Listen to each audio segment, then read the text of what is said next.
Bonjour à tous, comme chaque dimanche, le nouveau numéro des infos de la semaine, c'est parti juste après le générique.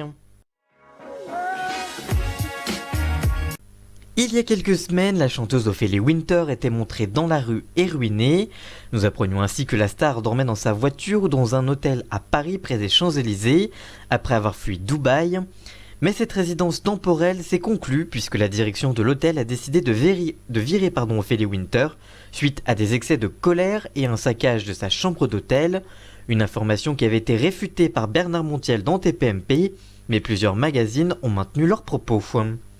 Nouvelle polémique sur CNews cette semaine lorsque Zineb El Razaoui a indiqué qu'il faudrait tirer à balles réelles lorsqu'il y avait des violences urbaines dans les cités.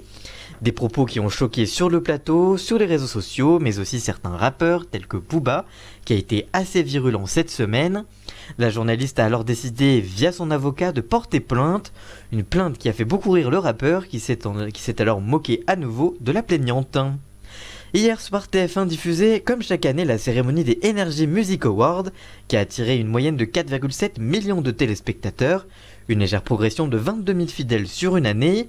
Dans cette dernière, Big Flo et Oli ont remporté 2 prix, celui groupe duo et clip de l'année, quand Angèle remporte chanson française de l'année, et avec Tout oublié, et artistes féminines de l'année, quand Ariana Grande remporte celui de l'international de l'année.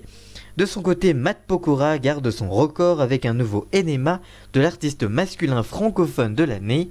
Enfin, Bilal Hassani remporte celui de révélation francophone de l'année. Les détails de tous les gagnants sont à retrouver sur mon site en lien juste en dessous.